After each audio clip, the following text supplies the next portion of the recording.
చెప్పినట్టయితే మనకు అనేది ఈజీగా రిసీవ్ చేసుకోవాలి, మనకి తెలుస్తున్న ఉద్దేశంతో అంత ఇంట్రెస్ట్ చూపెట్టేవాళ్ళు.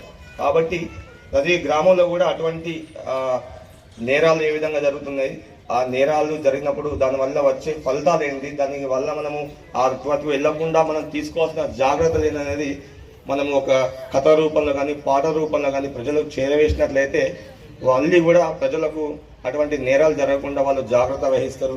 అదేవిధంగా ఆ విధంగా ఉంటుందా, దానివల్ల వచ్చే పరిణామాలు అవి ఉంటాయి అనేది వాళ్ళకు సందేశం రూపంలో వెళ్తుంది అనే ఉద్దేశంతో ఒక మంచి కార్యక్రమం ఇది.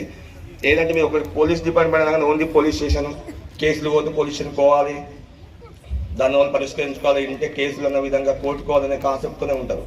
సో ఇదంతా తెలియదు. ఈ కళాజాత బృందం ప్రోగ్రామ్ అనేది ఒకటి, మా పోలీస్ డిపార్ట్మెంట్ అనేది నేరాలు ఏ విధంగా అరికట్టాలి, దానివల్ల వచ్చే నష్టాలు ఏంటనేది అందరికి తెలియని ఉద్దేశంలో ఒక మంచి కార్యక్రమం ఇది చేపట్టడం జరిగింది. ఇటువంటి కార్యక్రమం చేపట్టినటువంటి మన సిపి గారికి, అదేవిధంగా ఇంతటువంటి ఈ చైర్లో కూడా వచ్చేసి ఎక్కడి నుంచో వీళ్ళు వేరు వేరు విలేజ్ నుంచి వచ్చిన వీళ్ళందరూ కూడా వాళ్ళ మెసేజ్ అనేది మీకు చెప్పే వీళ్ళందరూ కూడా ఈ టీంకి అందరికి కూడా మా కుక్కలగూడు గ్రామ ప్రజల తరఫున, అదేవిధంగా బసన్నర్ పోలీస్ తరఫున కూడా మీ అందరు కూడా ప్రత్యేక అభినందనలు తెలుపుకుంటున్నాను. మెయిన్ ఏంటంటే మీకు తెలుసు, నేను ఇప్పుడు కూడా 2-3 సార్లు వచ్చిన విలేజ్కి. ఈసారి కొంచెం గ్యారింగ్ అనేది ఎక్కువ ఉంది. ఈవినింగ్ పూట అంటే ఎక్కువ ఉంటారు, పొద్దున్న సాయంత్రం పూట అంటే పొలాలకు వెళ్తారు జనాలు, సాయంత్రం పూట 6 గంటల ప్రాంతంలో వస్తారు. అందుకోసమనే పెట్టాలనే ఉద్దేశంతో మీ ఊరు పెద్దలకు జరిగింది. బాబు గారు కానీ, లేకుంటే మీ సర్పంచ్ పాత సర్పంచ్ కానీ 2-3 నేను చెప్పినట్టయితే చెప్పండి సార్, మా ఊళ్ళో జనాభా ఎక్కువ ఉంది, కొంచెం చెప్పినట్టయితే వాళ్ళకు కూడా ఏ విధంగా నేరాలు జరుగుతూ ఉన్నాయి, దానివల్ల మనం అటు పోకూడదు అనే ఉద్దేశం తెలుస్తుంది. కాబట్టి అనే విధంగా చాలా సానుకూలంగా స్పందించి ఇటువంటి ప్రోగ్రామ్ కండక్ట్ చేయడం జరిగింది. ఈరోజు ఆల్రెడీ మీ ఊళ్ళో గ్రామసభ కూడా కండక్ట్ చేయడం జరిగింది. దాని ద్వారా మేము చెప్పడం జరిగింది. మా కానిస్టేబుల్ గారు కూడా వచ్చి పొద్దున్న వచ్చి సాయంత్రం వరకు ఈ అరేంజ్మెంట్ చేయడం జరిగింది. దీని ఉద్దేశం ఏంటంటే మన పొల్యూషన్ పరిధిలో ఎటువంటి నేరాలు వస్తున్నాయి, ఎటువంటి కేసులు వస్తున్నాయి, ఆ కేసులు వస్తే మనం దాని నుంచి ఏ విధంగా మనము దాన్ని ఓవర్కమ్ అంటే రాకుండా చేయాలనే ఉద్దేశంతో ఈ ప్రోగ్రామ్ అనేది మెయిన్ ఉద్దేశము. మీకు తెలిసిందే ఈ మధ్యకాలంలో ఈ సైబర్ ఫ్రాడ్స్ ఎక్కువ అవుతా ఉంది. ఎందుకంటే ఈజీగా డబ్బులు సంపాదించాలనే ఉద్దేశంతో మనము ఆశపడి వేరే లింక్లు వచ్చినా ఏదో మెసేజ్ వచ్చినా ఓపెన్ చేస్తున్నాం, మన ఇన్ఫర్మేషన్ అంతా కూర్చున్నటువంటి దొంగ రిసీవ్ చేసుకొని మన అకౌంట్లో ఉన్నటువంటి అమౌంట్ మొత్తం పోవడం జరుగుతుంది. ఇటువంటి కేసులు అనేది చాలా వస్తున్నాయి. ఈ మధ్య టెండెన్సీ అంతా కొట్టుకోవడం, మర్డర్లు అవన్నీ వేయినాయి. ఈజీగా అంటే కూర్చొని కంప్యూటర్ ద్వారా సెల్ ద్వారా డబ్బులు సంపాదించుకునే దొంగతనాలు ఎక్కువైనాయి. అవి మనకు తెలియక విలేజ్లలో రైతులకు కానీ వీళ్ళకి కానీ ఏం చేయలేదు.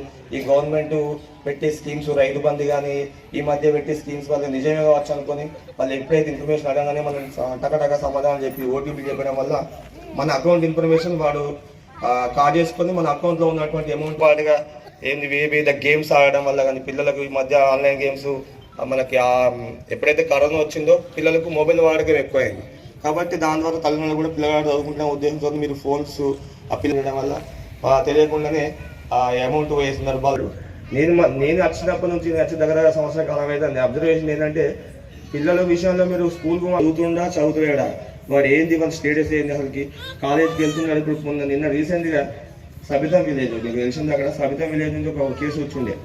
ఆ పిల్లగాడు వచ్చేసి సిద్దిపేట కాలేజీలో చంపుతా, లేకుండా నాకు నువ్వు ప్రేమించకుండా నేను చంపుతా అని చెప్పేసిన వల్ల అమ్మాయి దరఖాస్తు చేయడం జరిగింది. ఎంత అదంటే తన ఫాదర్ని పిలిపించి అడిగితే మీ వాడు ఏం చదువుతుందంటే సిద్దిపేట చదువుతుంది సార్, ఏం చదువుతుందో అంటున్నాడు. ఆ పిల్లగాడిని అడిగితే ఏం చదువుతున్నారా బాబు అంటే బీకామ్ చదువుతున్నా సార్ అంటాడు. బీకామ్లో ఏ సబ్జెక్ట్ ఉన్నారా అంటే సైన్స్ సబ్జెక్ట్ చెప్తున్నాడు వాడు. అంటే చూడండి ఎట్లా ఉన్నా అనేది. కాబట్టి కొంచెము పిల్లల మీద మీరు శ్రద్ధ పెట్టాలి. తల్లిదండ్రులు కెరీర్ వేరే రూట్లో వెళ్తే మీరు ఎంత కష్టపడాలి. గవర్నమెంట్ ఆర్డర్, మా చట్టం, మా డీజీ గారు ఆడలేదు, మీరెవరో పిలిస్తే మా ఎస్ఐ గారు పిలిస్తే మేము రాలేదు. మా పెద్ద చెప్తాను మీ గురించే, మీ మంచి కొరకు ఏదో మాకు తెలిసి చెప్పడానికి వచ్చినాం, అంతే తప్ప మీతో శత్రుత్వం కాదు, మీతో గొడవలు కాదు. మీతో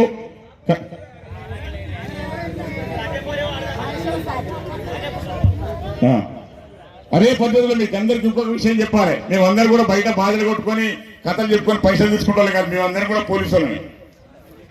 ఇప్పుడు ఈ కథ అయిపోయిన తర్వాత పొద్దుగా డ్రెస్ వేసుకొని మళ్ళీ డ్యూటీ చేస్తాం. మేము అందరూ కూడా పోలీసులు. మేము బాగుతుల ఆటోలో బయట పోయి పైసలకు డబ్బులు కొట్టి ఇవన్నీ కొట్టి పైసలు తీసుకుంటాం కాదు, మేమంతా పోలీసే. మేమందరూ పోలీసులో ఉన్న కళాకారులను, పాటలు పాడే వాళ్ళను, డబ్బులు కొట్టే వాళ్ళను ఏరి ఈ టీం తయారు చేసి ఈ రకంగా ప్రజలను మీ ముందుకు పంపించి కార్యక్రమం చేపిస్తూ ఉంటాం మా టీజీ గారు. ఓకేనా? అదే పద్ధతిలో మరి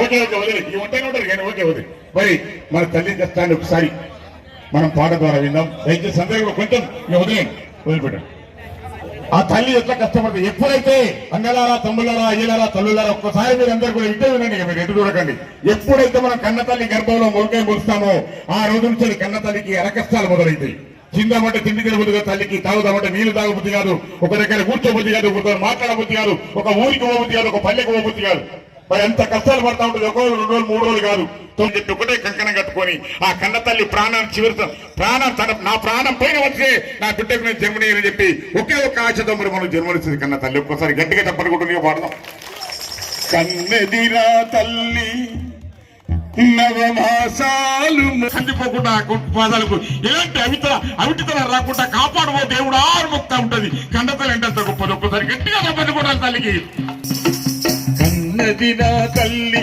నవమాసాలు మోసి నిన్ను కడుపులోన దాచుకుని కష్టాలను ఓచుకుని